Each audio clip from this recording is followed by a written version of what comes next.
I just shoved this whole brush in my mouth. Is that Cardi B? Is that a what behind me? It is, and look, this is Grumps right here in front of me. Hi, my name is Aura Van Dank, and welcome back to yet another episode of Murder's a Drag. If you haven't noticed, the setting is a little bit different. I'm currently in Blowing Rock, North Carolina, and it's gorgeous, beautiful. We're staying in a mountain house for my drag mother, Vegas Van Dank, the one who makes this sickening hair. It's her birthday. And strangely enough, her partner slash husband, you know those people who have been together forever, so you just kind of say that they're married even though they never really got married? That's my drag mother's. And they share the same birthday. So here I am in the mountains. It's kind of hot. I just had a shower because of how sweaty I got, so my hair is still a little bit wet. The wig cap is gonna fix it all, baby. This week was depressing. Not anything specific that happened, but the case that I studied. I know, it's so shocking that I chose to study true crime, specifically murder, and it's sad? Who would have thunk, huh? But I've learned to take everything and see the silver lining in it. Although terrible things happen, good things can come from terrible things, and often they do. That's not to say that terrible things need to happen, but to look for a silver lining in everything negative is really gonna help out your mental health. If nobody else is gonna tell you that, it's gonna be me. I'm not a licensed therapist. You're not paying me to tell you this. If you genuinely look for a few silver linings every day, you will be less depressed. And that's coming from somebody who struggled with depression since I was a child. 10 years old, I think, was the first time I exhibited signs of major depression disorder. Why not share some of that information now? I struggled with mental health very much so in high school. High school was pretty terrible for me. I had a pretty supportive group of friends, but I went to school in rural-ish North Carolina. I live in the middle of a literal cornfield, and the school that I went to wasn't great. I got called on a daily basis. I was screamed at on a daily basis. So it really took a toll on my mental health. As you know, obviously, I'm a drag queen, and one of the symptoms of my anxiety is that every night that I get ready and start to do a face, and I know that I have to be at a bar in a certain amount of time, I get so anxious that multiple times I've just not gone to the show. Nothing that I was ever booked and paid for, but like, you know, like a talent show or something that I can just freely go to, like an open mic type of situation, and I've just turned around and went home because of that anxiety. I don't know, as this series kind of goes along and you guys get to know me more, I want to start to give you that kind of information about my personal life. I'd like you guys to be able to relate to me, Liam, on a more personal level. By the way, I don't know if I've ever even said that on this show. My name is Liam, as a boy. Liam is the one who struggles with mental illness. Aura, my alter ego, is the one who has none of that. She has no anxiety, she is a social butterfly, and that's mainly the reason that I started doing drag. Because it was sort of an escape from Liam, who had all of these issues and all of this anxiety that came from nowhere. I went to therapy, I tried, I asked them again and again and again, where is this coming from? Why am I so anxious all the time? I've got nothing to be anxious about besides, like, the existential dread that I keep in my mind all the time. Yet here we are, about 7 years after my initial trip to the doctor and my diagnosis. I'm doing better. So, in the spirit of keeping an open dialogue about that, I wanted to kind of give you guys that information about me. It was a little impromptu, but I thought that it was necessary, especially concerning this case, and that might give you guys a little more insight into why I went off the grid for a while, because I didn't go to a dark place, but I was scared that I was getting there, so I needed to take a break for myself so that I could make sure that that wasn't happening. As this epiphany came to me, I decided to stop drawing on eyebrows right before I film, just to wipe the back off. At this point in time, you guys know full well I do not have eyebrows, and I have not for 2 years now. That's just who I am. So, with all of that said, this week I studied the absolutely devastating, frustrating, mind-blowing case that I have looked at so far. Gwen Araujo was a transgender teenager living in California who was brutally murdered at a party in 2002. Gwen Amber Rose Araujo was born February 24th, 1985 in Brawley, California to her parents, Edward Araujo and Sylvia Guerrero. Gwen had quite a few siblings, so her parents definitely had their hands full. Only 10 months after Gwen's birth, her father abandoned the family and he was never heard from or seen again. So her life started out rocky. She was abandoned by her father at a very young age, and her mother did essentially the best she could, until things began to get rocky when Gwen became a teenager. In 1999, Gwen Araujo came out as transgender to her mother. And at first, her mother's reaction was like many other mothers, pure fear. She didn't want her son, as she called her at the time, to have to live this life as a gay man living as a trans woman. So clearly this woman was very confused. I don't want you to cancel her quite yet, though, because she really did make a turnaround. When Gwen first came out, however, her mom was not okay with it, and she vehemently fought Gwen on her identity, and she claims it was for the fact that she was scared, but I think it's more for the fact that she didn't understand it, because she said that she looked at her daughter as a freak.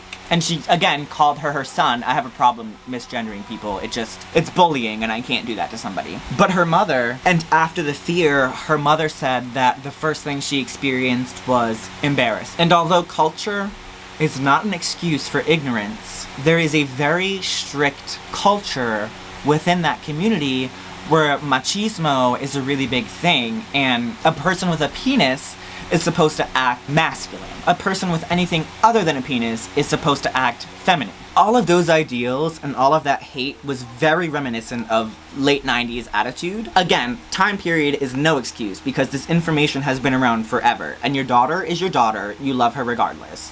At that point in time, she was not being the best mother. But as I said, she's turned it around. I have a lot of respect for this woman now.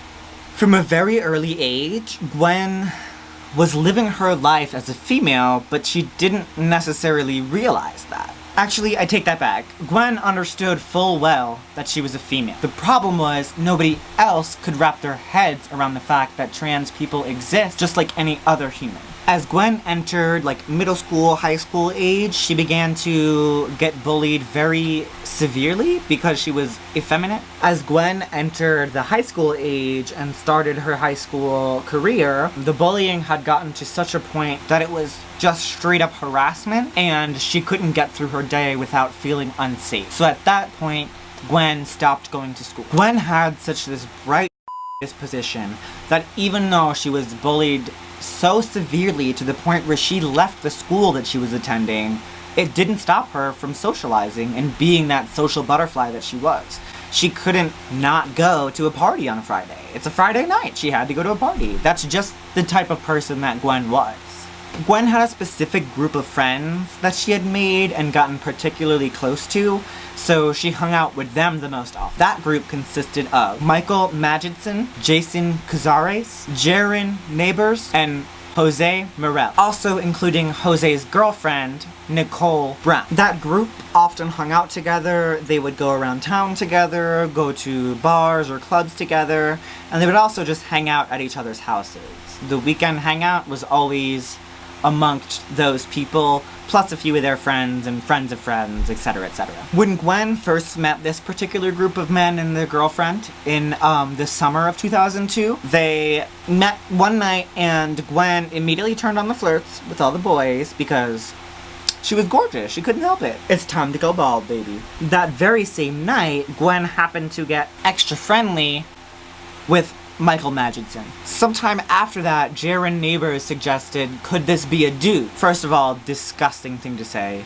Second of all, nobody took him seriously because at that point, nobody believed that it was a possibility that Gwen was a transgender person. I'm never using this cream contour again. It doesn't blend out. I'm gonna make it work, but fuck you, NYX. I know I look a mess right now. I'm never using that contour again, but I promise you I can clean it up. Trust in the process. I'm gonna be gorgeous. And that narrative kind of stuck with them after that. I don't know exactly how that idea was planted into their heads. I would assume it was Nicole Brown, considering everything else that she did regarding Gwen in that friendship. That whole quadruple, whatever the it was. So I assume that's where the suspicion came from. I blame Nicole. After Nicole Brown and Gwen got into a physical altercation, probably because her boyfriend was obsessed with Gwen, and for some reason that's Gwen's fault, Gwen kicked her ass. Because Nicole Brown is a weak bitch. And I say she's a weak bitch because Gwen weighed 100 pounds soaking wet. 90 pounds, no. She didn't beat your ass because she was a man. She beat your ass because you're a weak bitch. Sorry, Nicole.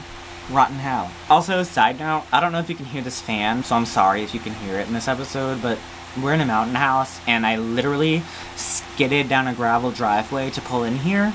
So I'm working with what I got. Anyway, Nicole getting her ass whooped caused her to further her narrative that she believed Gwen was a man. So Nicole Brown is essentially the reason that this ridiculous, transphobic, and disgusting narrative started that eventually got a woman beat to death. So thank you, Nicole Brown. For that reason, by late September, those 4 men were debating whether or not Gwen met their definition of a real woman, and started to become angry at the thought that that might not be the case. And they decided, quote, something bad would happen if that was not the case. Sometime during the afternoon of October 2nd, 2002, Gwen had made plans with Jose's little brother, Paul, to get picked up at a nearby school and brought to the Morel house for a kickback kind of situation with just her, Paul, and possibly his brother, Jose. So Paul and Gwen hung out for a while just together. They had a few drinks, they smoked a little bit of weed, they were just kind of kikiing. Her and Paul were good friends, so they were comfortable together, and they ended up having a pretty good time. Until later that night, Paul announced that both of his brothers were going to be coming home because it was Paul, Jose, and Emmanuel. They were all siblings, and they all lived at that house, and that's where the party was located. So around midnight, allegedly after they had gone to a club and already had some drinks, maybe did some drugs, who knows, the other men came home. That included Michael, Jason, Jaron, Jose, and his girlfriend, Nicole Brown, were now at the house as well. Mind you, these are the people who have been antagonizing Gwen for the past few weeks and harassing her about being a man. Once all was said and done and everybody that was coming was there, it made about a group of 12 young adults and teenagers, ranging from like 17 to 22 or 23. Jaron neighbors later testified that he heard Jose say, "I swear, if it's a man, I'm gonna kill him. If it's a man, she ain't gonna leave." He can't even make up his mind on whether or not he believes trans women are women. Michael replied to that by saying, "I don't know what I'm gonna do," and started rubbing his forehead as if he was just so stressed. Jaron suggested to him at that point, "Whatever it is, don't make a mess." So if I've ever heard a conversation premeditating a murder of a person, that's the conversation. They were all getting pretty litty, and that's when Michael started to berate and harass Gwen to either show him her genitals or he was gonna grab them. Sometime during these few hours where everybody was still on amiable terms, Jose admits that although these suspicions had allegedly arisen, he still, that night at the party, had sex with Gwen. And to prevent Jose from seeing her genitals, Gwen told him that she was on her period and pushed his hands away, didn't let him see or touch her genitals. So they did other stuff, if you catch my drift. As that night continued, the world's dumbest Nicole Brown, finished liner, was in the bathroom with Gwen while Gwen was sitting on the toilet taking a piss. And while they're sitting there, Nicole decides she's going to force Gwen's legs open to confirm her gender. And as soon as she sees that Gwen has a penis, she flips out and starts screaming, "Oh my god, I found something." This is all a quote. "It's a dude, let's go." And then later tries to claim that she was trying to help Gwen escape from the house. No ma'am. Nicole claims that she warned Gwen that the men were very angry, but I assume she tauntingly said, "Oh, they're very angry, they're gonna kill you," and that's literally what happened. After Gwen hears this warning from Nicole, she decides to run. She's running for her life at this point because she knows she's just gotten into a deadly situation because she's surrounded by transphobes who've just learned that she herself is a trans woman. Jose's little brother, Emmanuel, claims that he tried to escort Gwen away from the party, but Gwen was grabbed and forced back in the house by Magidson and neighbors. And in this house, Jose is inconsolable because his toxic masculinity has just been shattered by the idea that he put in his own head that trans women aren't real women. Which sounds, Jose, like that's a personal problem based off of your ignorance and just denial to learn simple science. So So he's vomiting, he's crying, he's inconsolable because he's a little bitch boy.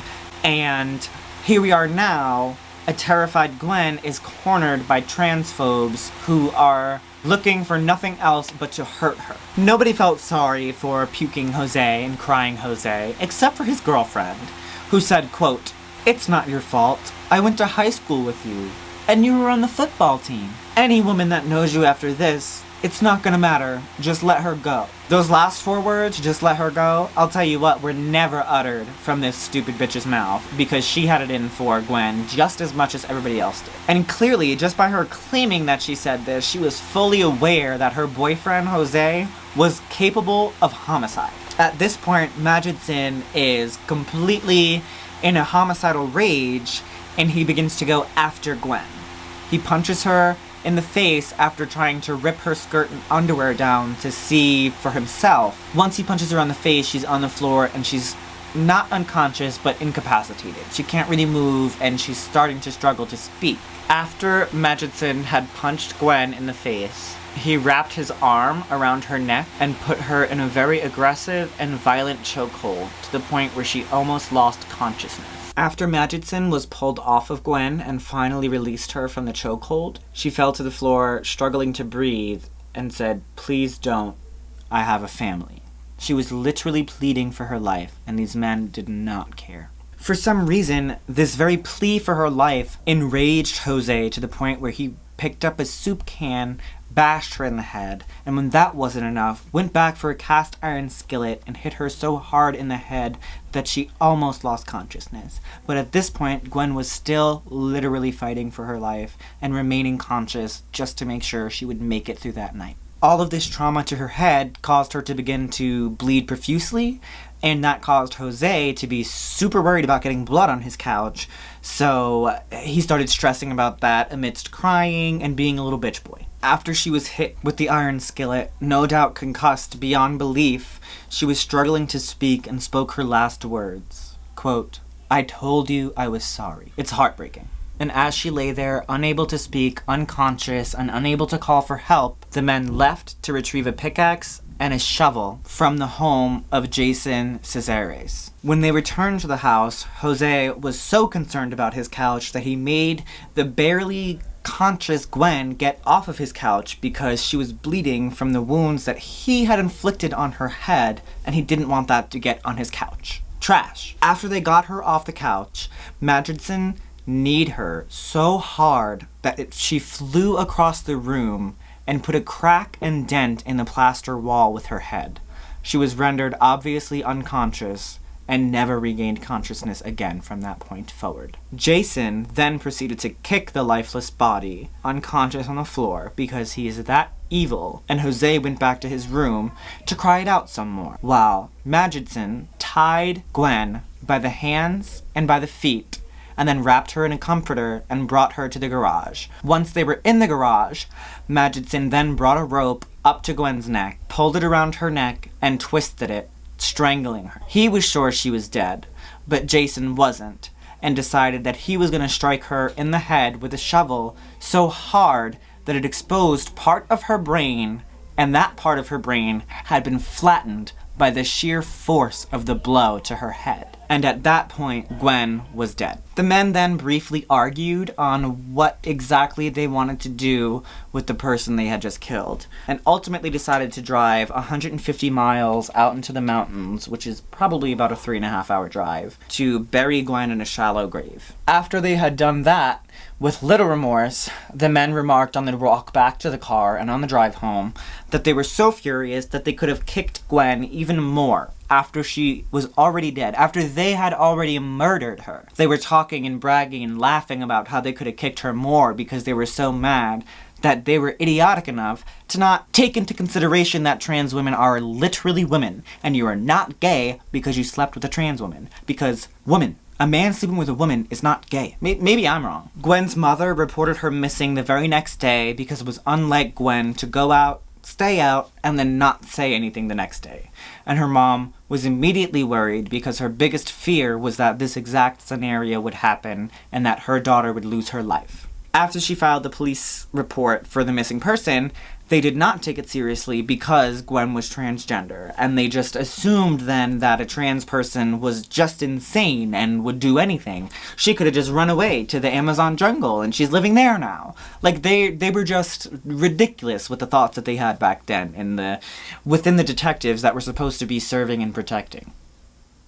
But after just a few more weeks, they could not ignore it any longer, because these bright light bulbs of men were bragging to their friends about how they had murdered a transgender woman and buried her in the mountains because, they explained the whole situation. Obviously, they weren't that ashamed. So, police are actually led to one of the suspects, Jaron, and he just starts singing like a canary because they had actually wired one of his friends to get a confession out of Jaron so that they could implicate him in the crime.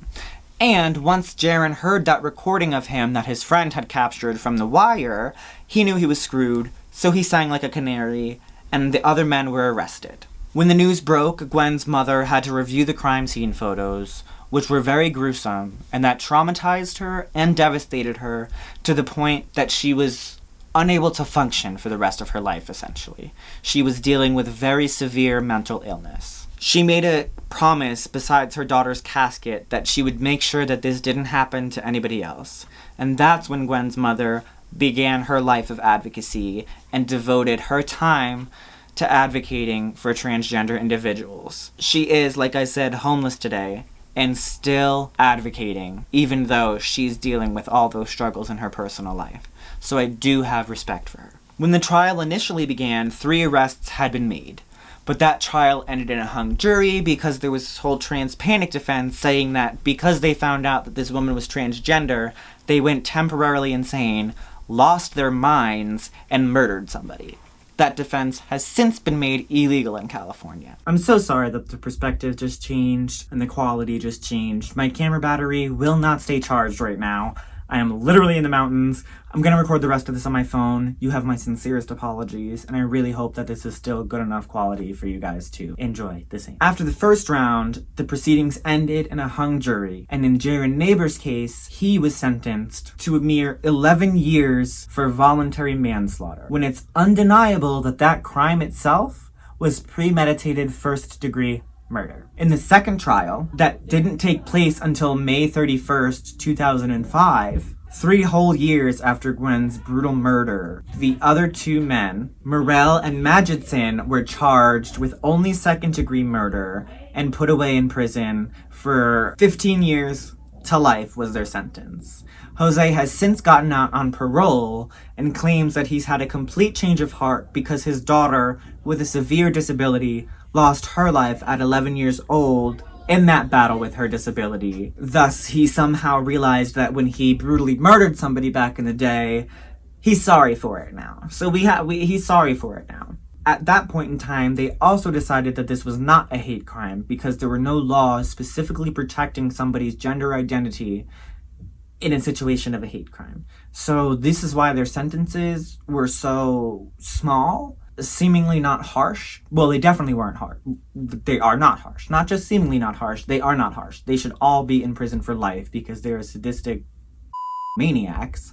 But there was no law, and it was almost impossible to try them for a hate crime based on the legislation that was already put in place in California at the time. Later, our king and savior, Arnold Schwarzenegger, passed a law called the Gwen Araujo Justice for Victims Act. And in 2014, the less cool, but still great, just not the Terminator, Governor Jerry Brown passed the Assembly Bill number 2501 that banned the use of that damaging, disgusting, and transphobic gay/trans panic defense. The defense that was used in the Matthew Shepard case, the defense that was used in the Gwen Araujo case, and the defense that's been used so many times to get sadistic murderers out of prison in less than 10 years, if they even see time behind bars at all. The men that did not get the 15 to life sentence have long since been out of prison. That's Mr. Neighbors, that's Nabors, in case you want to look for him, and Jose Morel. However, Magidson is still behind bars, and when he was up for parole, told the parole board that he himself did not believe that he was ready to be released because he needs more self-help time for his drug and alcohol abuse problem, which developed after he was put in prison. I don't give a Magidson. Die! I'm confident that Gwen will live on through her mother's continued advocacy, through the laws that have been passed in her name, and through the series like myself and like ID Channel and like the Lifetime movie that highlight Gwen's life, her story, and how she got justice. Transformation time, mother.